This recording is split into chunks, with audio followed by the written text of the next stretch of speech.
Welcome in, folks, to Arena Football League Weekly. I'm your host, Adam Snow. Joining me once again, fresh from his trip to the Arenabowl last weekend, is my father, Randy Snow. Dad, how are you doing today? I'm great. It's good to be home, but it was a great trip. I had an awesome time. I can't wait to talk about it. So let's get into it. Yeah, you're not shy about showing off your Arenabowl swag you already got. What'd you do, get bribed by Billings after they won the game? No, I was just rooting for them, and the owner of the team just threw me a shirt. Said, "Here you go. Thanks for Wow. being here. Thanks for making the trip." It's gotten to this point, everybody. We hit 1,000 subscribers, and Randy's just living that hoity-toity life, rubbing elbows with the Arena Elite. Oh That's boy, right. it's gonna be that. That's It's gonna be right. that kind of show, isn't it? Hey, We it's just whatever brag about you who you make got it, to son. meet. No, you did meet a lot of cool people, and we're gonna probably play a few of the interviews you did, depending on which ones you want to talk about. Because you're also gonna do for everybody out there, we're gonna do a different video. It's gonna be like a vlog style where Randy, it's all about him and his trip, his perspective on his trip. We'll get that up this week as well. So when that's up, please go check that out. But until then, guys, right now, what we're gonna do today is we're gonna recap the game, Arenabowl 33, and we'll talk about some of those shenanigans that Randy found himself in while at said game. So, without further ado, let's just dive into Arenabowl 33.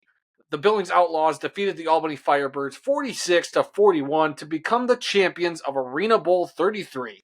From the beginning of the game, it was apparent that the Outlaws were in it to win it, stopping the Firebirds on their opening drive, causing a turnover on downs. The Outlaws would go on to lead 17-13 at the half and would open up the second half with a touchdown drive, following it up with a deuce on the ensuing kickoff. Despite Albany's best efforts, they only converted just 1 of 5 of their 4-point tries during the game and failed to recover any of their 4 onside kicks in the second half. But in the end, the Billings Outlaws held on to hoist the brand new Arenabowl trophy. Outlaws quarterback Isaac Harker was named the Arenabowl MVP, throwing 5 touchdown passes, all of which went to wide receiver Dwayne Brown. Harker finished 16 of 27 for 184 yards, and Brown had 9 receptions for 125 yards. Albany quarterback Jake Medlock completed 19 of 32 passes for 213 yards, 2 touchdowns, and an interception, while wide receiver Darius Prince had 8 catches for 80 yards and a touchdown, and wide receiver Darian Townsend had 5 catches for 101 yards and a touchdown. Also from this game, Dad, it is worthy to note that due to injury, Albany kicker Mark Orozco missed this game, and the Albany Firebirds picked up a kicker Dylan McAdam. I'm not sure how you exactly pronounce his last name. Just the day before the game. So, what were your thoughts on the game? You got to be there. You got to experience the brawl in the mall, as they're calling it from now on. What'd you think? It was an awesome experience. I had never even heard of the American Dream Mall before this. Uh, when I first heard that they were going to play it in a mall, I thought, are you kidding me? What's going on? I saw some of the concept art, and uh, after that, I kind of thought, okay, well, maybe this might work. It could be just quirky enough to be interesting and fun. And I finally said, I got to go and see this by myself. So I bought a ticket.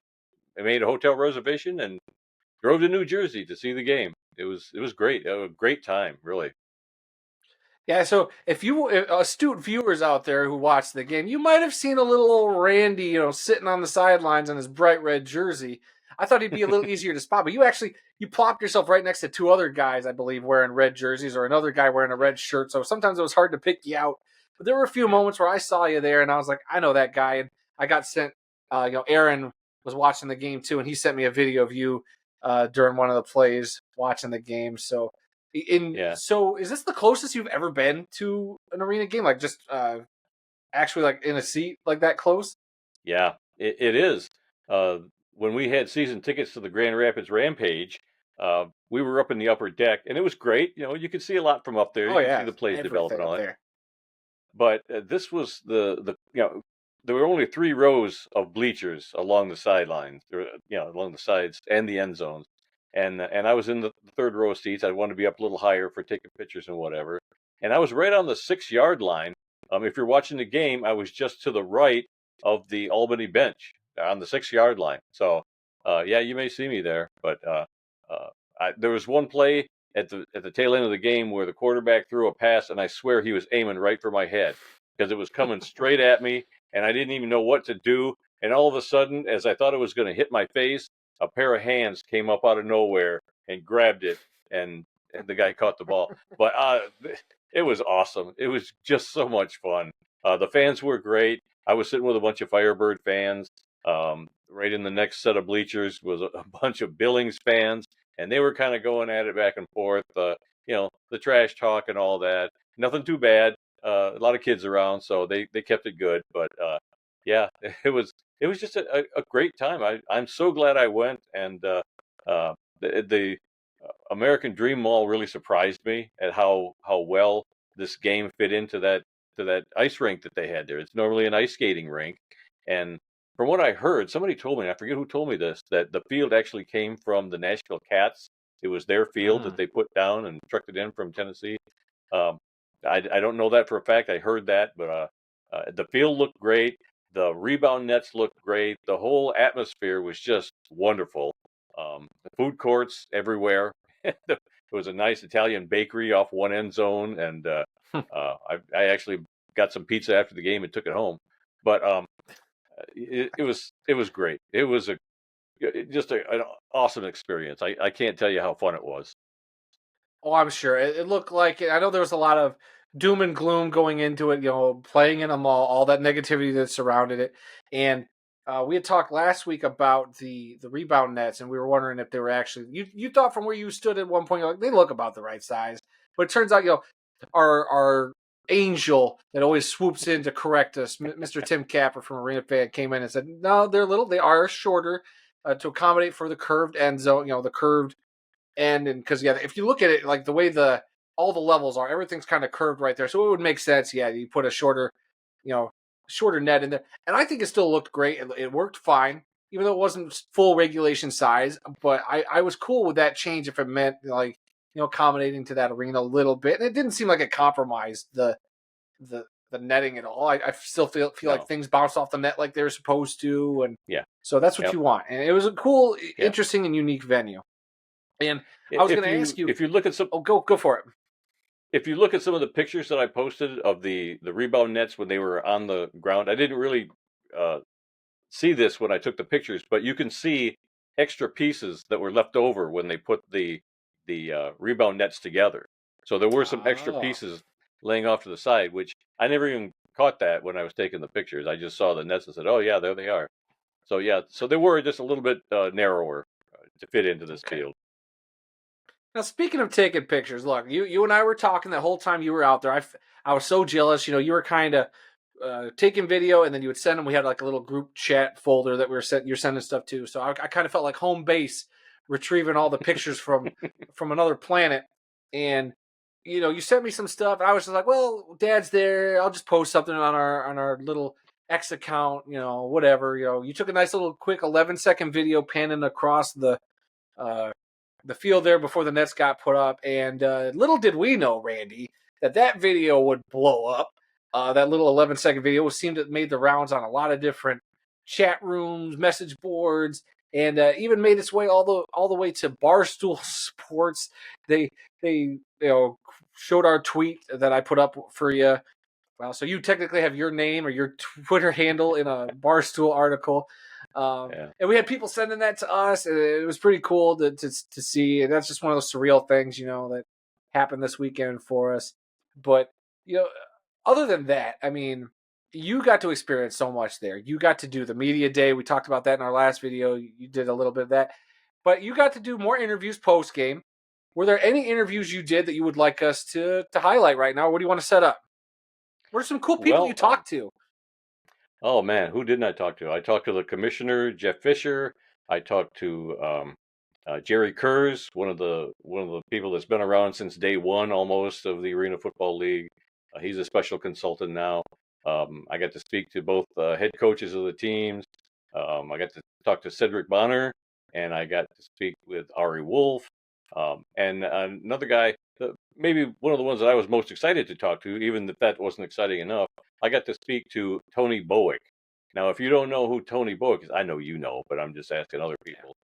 Tony Bowick played for the Grand Rapids Rampage back in the day. He played for us for 3 seasons in 1999, 2001, and 2005. And he was actually the Arenabowl Xxxiii champion with the Rampage when the team won the title that year. And he was actually wearing his Grand Rapids Rampage championship ring that day. And I was wearing this T-shirt for the press conference the day before, and on game day I was wearing your Rampage jersey, and I saw him there, and he loved the jersey. Oh yeah, as much as he liked the T-shirt, he loved the jersey. Thanks for getting a selfie with him and his championship ring. What a wasted opportunity that was. I didn't even think about it. There was so much going on, I didn't even think to do that. Oh, I'm sure. But I should have. I'm yes. sure. And you were by yourself, so I get it. It's all good. You don't know how to flip the camera on and take a selfie. It's all good. But Tony Bowick was an offensive, defensive lineman, two-way player back in the heyday of the Arena Football League. He also played for the Chicago Rush in 2003. He played for the Albany Firebirds from 96 to 97. And right now he is the offensive line coach for the Albany Firebirds. He also played for the Charlotte Rage in 93, and he spent a season in the NFL with the Atlanta Falcons. So I had a nice little conversation with him, and we talked Rampage. And yeah, if you want to play that one right now, go ahead. Tony Bowick, former Grand Rapids Rampage great.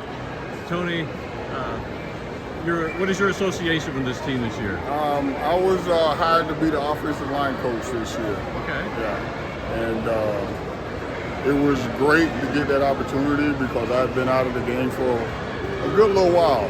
So to get a chance to get back into the league that sustained my playing career, it was really rewarding. What are some of your best memories of playing in Grand Rapids? The city, the fans.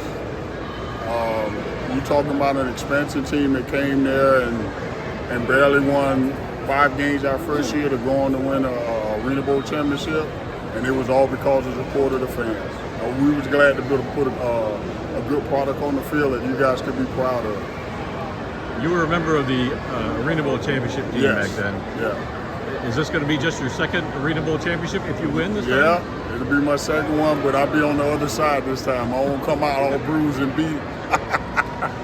Which is better, playing arena football or coaching arena football? I'm going to say both. My childhood dream was to play professional football. I got a chance to do that.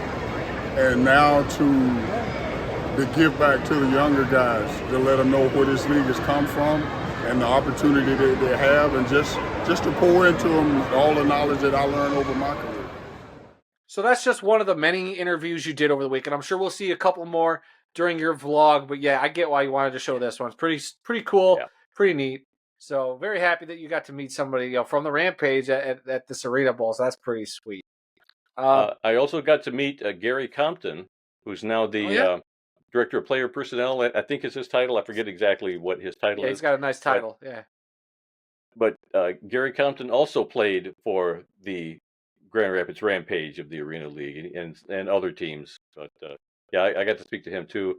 Out of all the interviews that I recorded that day, that was the one that I messed up on, and the recording didn't come out. So I don't have it. I hate to break it to you, but you messed up on Ari Wolf's interview too. No. Yep, I hate to break it to you. Yeah, I hadn't had the heart yet to tell you messed that one up too. I'm sorry to tell you. I'm probably playing it right now for you, just to embarrass you a little bit more. Oh man.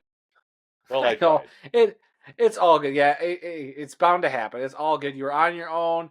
I get it. It was probably overstimulating for your old man brain. You probably didn't know what to do, what was up, what was down, what was left, right. It's all good. Too many food courts in the area. It was distracting. Yeah, I wish you would have taken less videos of the food court. I mean, you're there for the Arenabowl, and the fact that I got a whole video of some Italian bakery. I mean, okay. Oh, that place was awesome. That's where I got my pizza from. It was such a cool. Yeah, I had to send you a video of that. You're probably playing that right now. Oh yeah, of course I'm playing it right now. Are you kidding me? But look, so just to get back to arena football itself, look, people were very skeptical going into the game about it being played in this venue. What were your thoughts on how everything was presented, and do you think it's something we could see again in the future? In this venue Well, specifically. yeah. Well, I heard from somebody that should be in the know that they probably won't go back to this venue again, but I enjoyed it and I loved it. I thought it was a great venue. Um, it probably was a nightmare to get everything all set up, but once they had everything in place, it worked great. It looked great. No problems during the game. There were a few things, like they had the scoreboard on each end, they showed the score, but they didn't have a lot of other information. You didn't know from that how many timeouts each team had.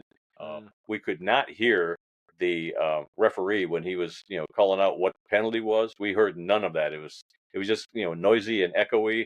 You heard it on TV because his mic was hooked up to the CBS broadcaster. But even we could, even then, it was like it would cut into like whatever the music was that they were playing too, and that would cut in. It was not great.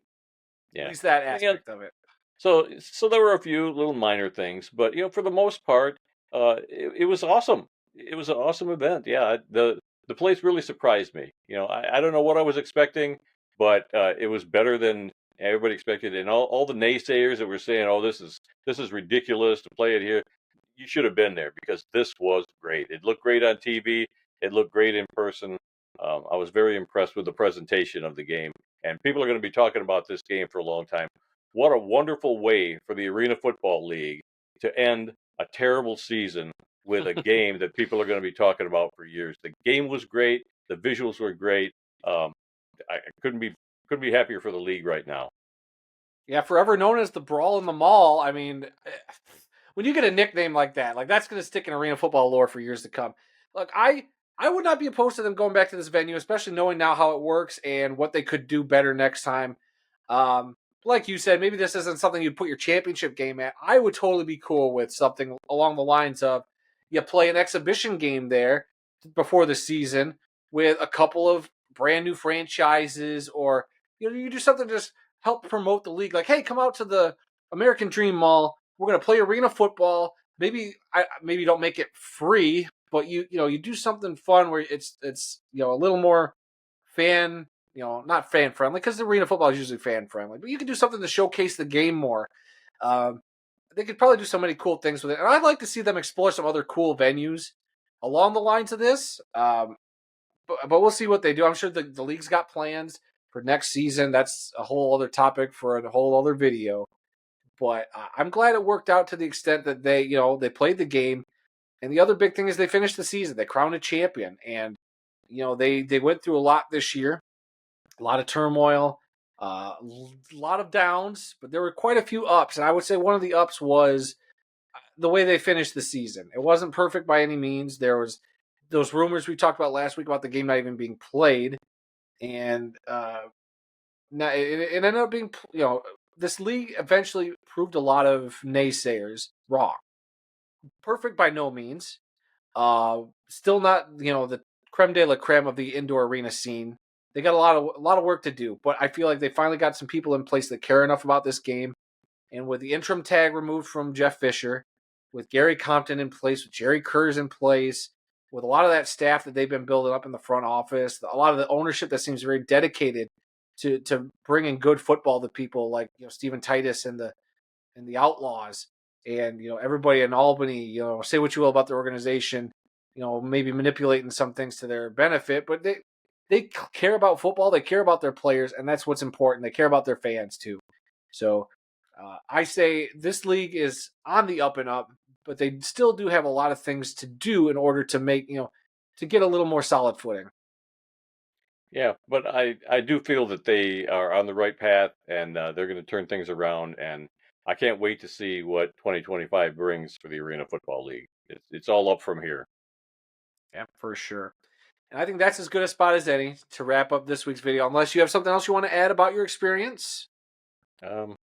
No, there were so many things. I'm sure a lot of them will still be coming out months from now when I'll remember something like, oh yeah, by the way, I saw this person there, or I did this, or I had this to eat after the game. It was great.